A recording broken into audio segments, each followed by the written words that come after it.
Halo, selamat datang di channel Ruang Taktik. Manchester United telah melakukan 3 kali penawaran terhadap Mason Mount, pemain Chelsea yang kontraknya akan berakhir 1 tahun lagi. Mount juga dikabarkan gak mau perpanjang kontrak yang membuatnya akan berstatus free transfer 1 tahun lagi jika nego kontrak ini gagal. Mount adalah produk akademi Chelsea, yang mana jika terjual dengan harga berapapun, secara finansial akan jadi profit atau keuntungan bagi klub. Masalah gaji nampaknya yang jadi negosiasi kontrak Mount dengan Chelsea mandek. Gajinya sekarang termasuk rendah jika dibandingkan Sterling, bahkan Cucurella. 3 kali penawaran MU ini menunjukkan Ten Hag serius mendapatkan jasa pemain berusia 24 tahun tersebut. Ini menunjukkan Mason Mount adalah pemain yang dibutuhkan manajer, lantaran dari pelatih-pelatih sebelumnya hampir selalu menjadikannya starter. Namun pertanyaannya, bermain di posisi manakah Mount nantinya? Dan bagaimana analisis performa serta kecocokannya dengan Manchester United? Let's go, kita bahas sama-sama. Mason Mount dominan bermain di 2 posisi, gelandang serang atau attacking midfielder dan gelandang tengah atau central midfielder. Perbedaan 2 posisi ini sebetulnya nggak terlalu signifikan. Seringnya attacking midfielder posisinya di belakang striker, sedangkan central midfielder di posisi yang lebih mundur atau gelandang dengan role box to box. Jika kita mundur ke 2 musim ke belakang, Thomas Tuchel lebih banyak memakainya di posisi attacking midfielder. Perbedaannya dengan attacking midfielder MU, pada musim tersebut di Chelsea, Tuchel menggunakan double attacking midfielder pada formasi 3-4-3 atau 3-4-2-1. Sedangkan MU hanya menggunakan 1 attacking midfielder yang didominasi Bruno Fernandes pada formasi 4-2-3-1. Jika Ten Hag tetap menggunakan formasi ini, maka kecil kemungkinan Mason Mount akan menggeser Bruno Fernandes.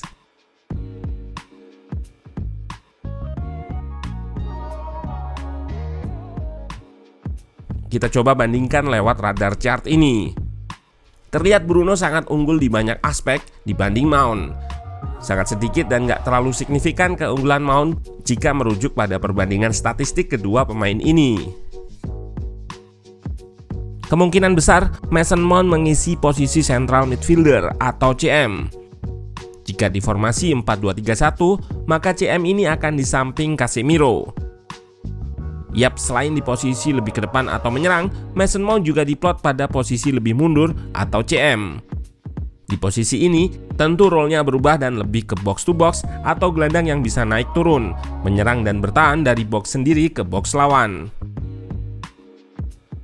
Pos di samping Casemiro ini sebetulnya sudah jadi milik Eriksen yang pada musim sebelumnya banyak dimainkan di posisi CM.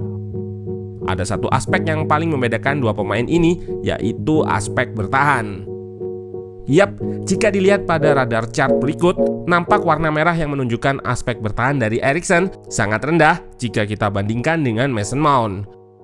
Di aspek menyerang memang masih unggul Eriksen, begitu juga di possession, meski pada area kuning ini Mason Mount nggak begitu kalah jauh.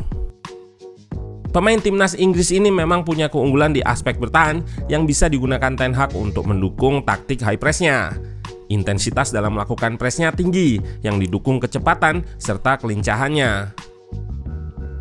Aspek ini sangat penting dalam taktik modern di mana sebuah tim bisa merebut bola segera di area tinggi. Apalagi pada musim kemarin, Ten Hag belum sepenuhnya bisa menerapkan high press intensitas tinggi dan lebih banyak menerapkan medium block. Dari statistik garis pertahanan IPL musim lalu, MU sangat jauh berada di bawah untuk masalah ketinggian garis press. Semakin tinggi nilai pada tabel ini, maka semakin tinggi pula garis pertahanannya. Selain itu, Mason Mount juga digunakan untuk counter press atau rebut bola lagi ketika hilang possession. Ini adalah salah satu aspek untuk dominan dalam penguasaan bola. Jadi ketika serangan gagal, tim bisa rebut bola secepat mungkin untuk menyerang kembali. Aspek ini pula yang kurang dari MU pada musim sebelumnya, sehingga membuatnya berada di urutan ke-6 dari segi possession atau penguasaan bola. Hal utama dari skill set yang dimiliki Mount sebetulnya ia bukanlah pemain yang punya output bagus saat menyerang. Coba kita lihat dari statistiknya versus attacking midfielder lain di 5 liga top Eropa. Statistik macam expected goal atau XG dan expected assist atau XA justru merah. Namun, ia unggul di aspek passing dan yang sudah kita bahas sebelumnya, aspek bertahan. Hal yang sama ketika kita bandingkan dengan Eriksen serta Bruno.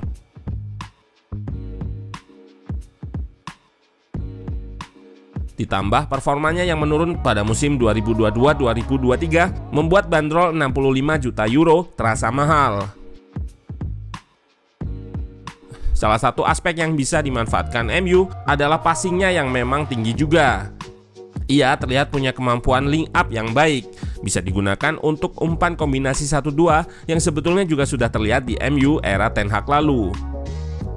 Link up Mount ini juga didukung kemampuan positioningnya untuk mencari ruang kosong. Di klip ini, ia tertutup, namun gak malas untuk bergerak membuka ruang sehingga rekannya bisa mengumpan ke depan. Kemampuan mencari ruang ini juga yang bisa dihandalkan dari Mount.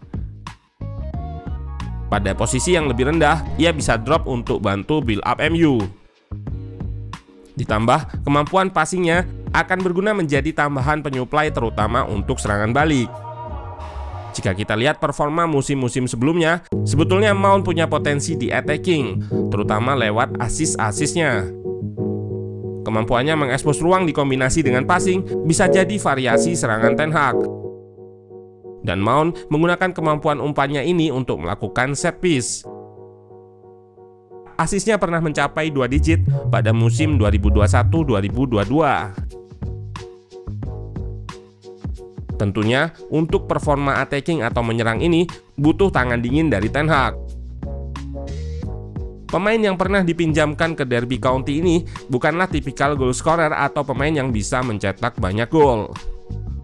Namun jika ide pembeliannya untuk aspek tanpa bola terutama untuk melakukan high press dan counter press, Mount adalah pembelian yang masuk akal. Jadi, pemain ini memang bukan seperti Hazard yang bisa membongkar low block lawan. Ia juga mungkin akan struggle melawan tim yang parkir bas. Namun, perspektif manajer justru ada di aspek bertahannya. Ini bisa membuat taktik Ten Hag lebih agresif dalam melakukan press.